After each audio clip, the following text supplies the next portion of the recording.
Have you ever wondered what happens when doing what is safe for your parent doesn't feel secure in your heart? That is the question Jodi found herself wrestling with. Her mom has lived in New York her whole life, and she's determined to stay there, even as her dementia changes what she can safely do. Jodi and her siblings see the risks stacking up. She's missing medications. She has fallen, and the strain on her sister, who lives nearby, is increasing. And every time they bring up moving her mom to Florida so that she can be closer, she says no. Maybe you have been there too, wanting to honor your parents' wishes, yet knowing deep down that the situation isn't safe anymore. Hey, Christian Care Companion. Welcome back to Dementia Caregiver Support for Christians, the podcast where we help Bible-believing Christians stay steady in their faith while they navigate this road of caregiving. Around here, we talk about the everyday struggles that wear you out, like not knowing how to answer without compromising your faith, the weight of the family decisions you didn't ask for, and the shadow of fear or guilt that just won't let go. Today, we're stepping right into the capacity question. When do you step in? How do you know if your mom can still decide or if she's lost that ability? And how can you plan as a family before the next crisis hits? And if you're listening today and you feel like Jodi, torn between your parents' voice and what is actually safe, I want you to know something. You do not need to figure it out alone. That is why we created the Christian Dignacare Society, a one-time, lifetime community built to help Christian caregivers find security, not survival. Inside, you'll discover faith-informed guidance, practical decision tools, and other believers who understand exactly what it feels like to carry this weight of responsibility, but without a roadmap. Together, we will glorify God, we will protect your relationships, and bring dignity and truth back to your caregiving decisions. And the best part? It's less than $100 for lifetime access. You can join us today at the link in the show notes and take your next faithful step forward steadily and securely in your caregiving journey. If you're not ready for that level of support yet, do not be concerned because we still have our monthly Ask the Dementia Coach question and answer opportunity. You can sign up for that at thinkdifferentdementia.com/ask, and that link will also be in the show notes.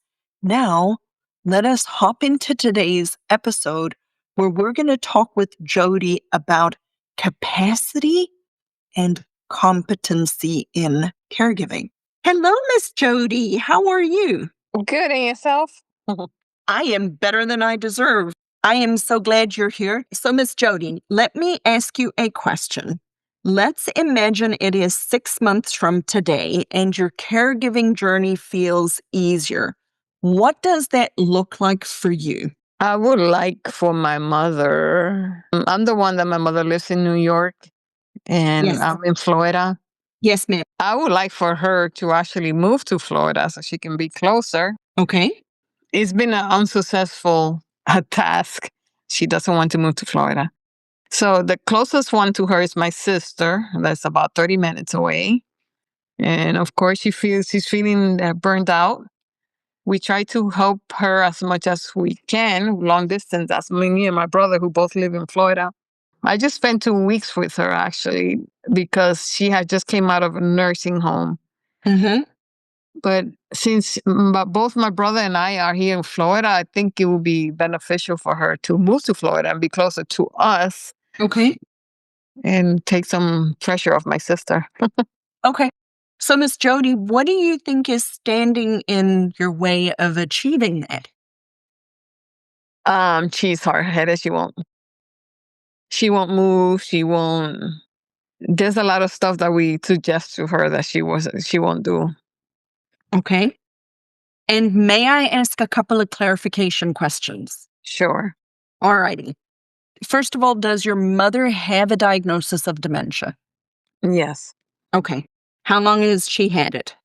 It's just so it's been since January that it's been gotten really worse. So it was this year. So I would say about 6 months. Okay. That you guys for sure knew, but she's been living with it for a while. Yes. Okay. How old is your sweet mama? 84. Okay. And why were we in a nursing home? What precipitated that? False. She takes her medications wrong, and she was taking too much of her sleeping medication because she says she can't get any sleep, and then was making her really dizzy. Okay.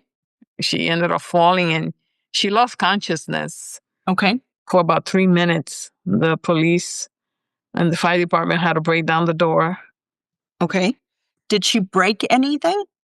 No, she didn't. Actually, they said she had a fractured bone on her neck, but I mean, she didn't wear a collar or anything. Okay. And when she was in the nursing home, was she there for some rehabilitation? She was, however, she didn't want to do any physical therapy. She won't do physical therapy. Okay. Who is the decision maker for your mom? My sister, she's the POA. So your sister in New York. Yes. And what does your sister feel about this? Have you and your sister had a conversation about Y- moving mom to Florida? Yes. I mean, she was like, yeah, if mom will want to, that'll be great. But my mother doesn't want to, and unfortunately, she's still mentally able to make to some decisions where she says she's not leaving. She's not moving from New York. She says she lived in New York pretty much all her life, and that's all she knows. Mm-hmm. And she walks. She doesn't drive. She still likes to walk, and she walks to places. And that's something she won't be able to do in Florida. Okay. May I ask one more question before I weigh in here? Mm-hmm. Okay. Does your mom have the capacity to still make these decisions for herself, or does she not? She does. At the moment, at least we're letting her. We're allowing her to. So letting her and having capacity are two different things. Okay. Well, because we know it's going to get to a point where we're going to have to make the decision for her. Well, let's talk about capacity for a second. Okay. Right? We have competency and capacity, right? Competency is a legal determination. You are declared competent to make your decisions in a court of law because it takes your rights away. Okay. Mhm. Capacity to make your decisions is more specific to the situation, but most importantly, actually understanding the consequences of the decisions that you make. So a person can be competent according to the law because nobody has taken their rights away, Mhm. and they can have capacity to make certain decisions versus other decisions, right? It starts to get a little blurry in the sense of bill paying and things like that. As a person is starting to change, their capacity to make certain decisions well starts to change. And so you mentioned your mom is not taking her medications correctly and things like that. So there's definitely stuff starting to happen. But just because those things are happening doesn't mean that she doesn't have the capacity to make the decision to stay at home, as opposed to she doesn't have the capacity and you guys are allowing her to stay at home. right? They're different things. And so what I want you to help me understand first before I give you some recommendations or some thoughts is based on what you've seen, does your mom truly understand the implications of staying where she is alone? Does she have the capacity to make that decision or not? She does not understand. No. Okay. Is your sister making all of her other decisions? Like which ones? She makes a Like lot of decisions for her. paying her bills and directing her health care and all of the stuff that needs to be decided in order for a person to stay home alone. She does direct her health care. My brother does the finances. He pays all her bills. Okay. So my mother just pretty much, I don't know. That's a social center. She goes to the social center, do in the daytime, like adult daycare. Does she do this by herself or is somebody doing it for her? She was doing it by herself. Now she has a home care aide that is with her during the daytime. Okay. All right. Good. I think I have a little bit clearer picture, and I would love to give you some recommendations and at least weigh in on a couple of things. Okay. I think it is wonderful and good and right that you have a desire to bring your mom to Florida to help your sister because there are two of you in Florida.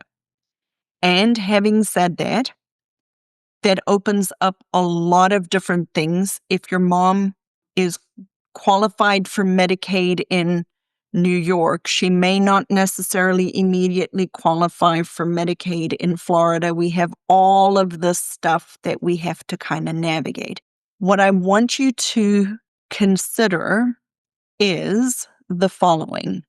We know without a shadow of a doubt that if your mom lives long enough with this process moving forward, she will not be able to live home alone. Exactly. We know that. Hmm. When that time comes, what as a family have you all already discussed are your options? Well, because my mom is such a, my we have discussed that it would be good if we find her a place here in Florida and move her while, she's still a little able to do things. But of course, she's fully declining that possibility. And she can live with my sister, which she won't. My sister has room in her house.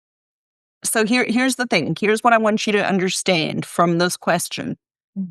Mom cannot, not today, I'm not saying today, in Mhm. 6 months or a year from now, when it becomes so clear and evident to everybody she cannot live alone, what are your options? Living with your sister, a Medicaid facility, somebody moving in with her, moving her to Florida? What are all of the options on the table? Moving in with you, moving in with your brother. Like, yeah, my brother says he doesn't have a room. He has a 1 bedroom apartment. She could come live with me if she so desires. I have room. So My sister, here's the thing, Jodi. We're not talking about what your mom desires anymore. I know this sounds yeah, awful, but we are not talking about her desires or her preferences. We are just looking to see what are the possible options for your family on the table. those were the one we have discussed. Okay. Live with one of us or go But to a nursing home. who are the realistic ones? Your sister, you, Yeah, me and my sister. That will be the only two. somebody moving in with her, is that a realistic option? No. Is facility based care in New York a realistic option? Yes. Okay. So In order for your mom to move to Florida right now, today, you need her to be on board, Mhm. and you don't have her on board, Exactly. right? So Mhm. moving her to Florida is not an option right now, Mhm. unless you can get her on board. Mhm. The risks and the consequences and the things that you guys need to figure out is, how does that impact her financially from New York to moving to Florida? And then, is that a wise decision, right? Mhm. Because moving somebody who is Medicaid eligible or close to Medicaid eligible, or might need to be Medicaid eligible in the future, from one state to another, means there's a period of time that everything is up in the air and nothing is working well. It can be done. It's just there are things that need to Yeah. be done, right? Mhm. So what I would love to propose to you and your brother and sister to do is, the three of you sit down and really have a conversation looking at your mom's financial resources, right? What she is able to do, and then you guys' human resources, effort, energy, physical ability, those kinds of things, and truly start to say, okay, if mom cannot live alone anymore, what are we going to do? This is option one. This is option two. This is option three. We have looked at them all, and these are the best options. So that's the first thing I want you guys to do. The second thing I want you guys to do is to then have this conversation out loud. Is it worth the fight with mom to force her to move now so that we preempt the crisis? Or are we out loud going to say, when the crisis happens, we know it's going to happen. Mhm. When that crisis happens, she now no longer has the ability to make that decision, and this is what we're going to do. And the reason I ask the question that way is because I don't want anybody living in the unexpected crisis. But there are crises that we can anticipate. And sometimes it is the better decision to out loud say, we know it's coming. I would rather control the timeline, but I cannot right now. But I know it's coming. And when it comes, I already know what I'm going to do. And then we implement the plan, because the fight with mom to make her move, or to get her to agree to move, or to facilitate the move, is going to be too much. Mhm. And then you just have these conversations ahead of time, knowing that if the decision is for her to move to Florida, if the three of you really sit down and now talk this through, and the three of you siblings agree that when this happens, the best option for your mom is to move to Florida, if she is ever in a facility again, she never goes back home, and you implement the plan and move her to Florida. Mhm. Because that was the window when Yeah. she was in skilled care to actually do it. Yeah. Now that she's back home, Mhm. she's in control Yeah. because she's back home. So the window of being in the skilled facility was the window that you could have used to actually move her to Florida if you had already had these conversations as siblings, or say to the facility these very important words to be written down and immortalized. It is not a safe discharge. She cannot go back home. You have to make sure that there is a safe discharge. She cannot go back to her apartment in New York. She cannot go back home. This is not a safe discharge. What are you going to do to ensure this is a safe discharge? So that you can then facilitate her either going to assisted living, a memory care, a skilled nursing facility, move in with your sister, move in with you, whatever, right? A facility, a hospital, a nursing home cannot discharge somebody unless there is a safe discharge plan. Hmm. And that's why I had to go stay with her a couple of weeks because there was no one there to stay with her for a couple of weeks until home care started. I understand. Yeah. Um, So your homework, Miss Jodi, is you need to consider, you and your sister and brother, having a very, very frank conversation about two things. What is reasonable and feasible, and what are options on the table, so that when things happen, you know exactly what you're going to do, and have the conversation. Are we going to take the fight now and make this happen, or are we going to let it limp along until it gets to the point where it absolutely cannot be anymore and we're in the crisis, and then have it happen? yeah, I think well, my sister just felt kind of guilty that my mom was in a nursing home, and I think that's why we decided, well, let's bring her home. She's still like she can still walk, she can still dress herself. Right, Um, let's have her, I guess, come back home for a little bit, a little longer.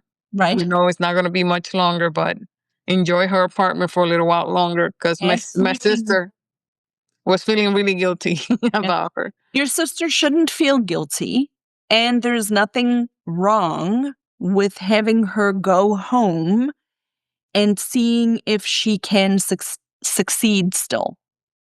Mhm. The difference is, it is okay for you and your sister and your brother to have boundaries about what it is that you are or are not willing to do in order to facilitate that level of care at home.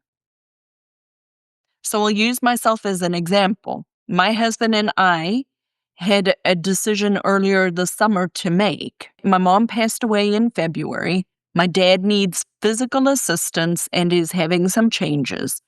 We had two options that we could decide. We could decide to downsize him and move him out of his condo into the other side of our duplex so that we could be right there and take care of him, right? Or my husband and I could decide we are moving in with my dad and provide him the care there. But it was my decision as to what I was willing to do. And even though your mom has preferences about staying at home, if the level of care and support that your sister is providing is more than what she is actually able to do, there is no reason for her to feel guilty to say no. There are healthy boundaries, and people can have preferences about what it is that they would like. But if they are requiring assistance, it is up to the person who is giving the assistance to be able to say, this is how much I can do. Because we each have different energy levels, we each have different roles and responsibilities. If your sister is a married woman, her Yeah, with kids. responsibility is her husband and her children, not your mother. If you're like me and my husband, we don't have kids in the house. And my husband, if he had said no, we would not have moved in with my dad, because my husband comes first. He is my primary responsibility as a Christian wife, is my role as a wife to my husband first. And my dad, me caregiving my dad, can never come in between my relationship with my husband. And if it does, we have to find another solution. Yeah. So my sister does have a busy lifestyle. She has four children. I mean, some of them are grown up, but she does have a busy lifestyle. So Busy lifestyle is one thing. It's more, what are her God-given roles and responsibilities? If she is a wife and a mother to minor children in the house still, that is her primary responsibility, not your mom. exactly why we were trying to get my mother to Florida, but she won't do it. So Right. we're just Because waiting.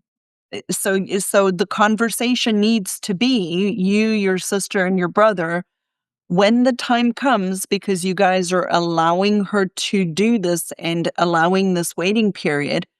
The next crisis, what are you going to do? But you need to know all of the implications financially for your mom to go from New York to Florida. That's the homework you need to do before you guys even make a decision. There was a third idea when if she does end up in a facility, her sister is actually in a facility in New Jersey, but it will still take her out of New York State. Right. You still need to know what the state to state thing is. Yeah. Well, So, what is one thing that you can take from our conversation today and take action on next week?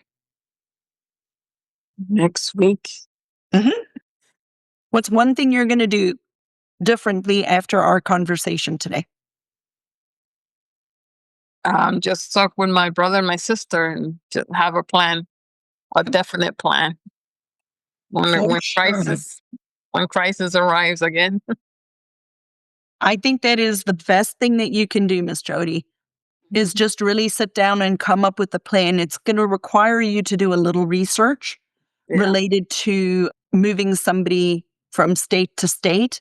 Specifically, if your mom is Medicaid eligible in New York, we do not want to mess that up. Mm-hmm. Okay? Yep. I'm super glad that you came back. I love having repeat offenders. So Oh yeah. I Thank. don't mean that in a negative sense, but I love having No. you back because I really, really love to hear how things are unfolding and changes. Yeah. The more people come back, the more I will remember who you are. But once you told me, I knew. All right. Yeah. I just been busy lately. No, it's okay. People who are really benefiting from the community are the people who joined earlier on before they need it and that have been active and are participating in the community because then they already know what questions to ask and they have a place to come and they're not constantly wondering, what do I need to do? How do I need to do it? So people listening are interested in tapping into or learning about the community. I'd invite you to just go to the website, thinkdifferentdementia.com. There's a link for you to schedule a 20-minute call. There's no pressure. I'll serve you regardless of whether you join the community or not. But it is a way for you to take this relationship a little deeper, a little bit more hands-on support, because really the research also shows it's longitudinal support over time. Absolutely. Yeah. For sure. I would highly recommend Lizette. She's awesome. I appreciate that endorsement.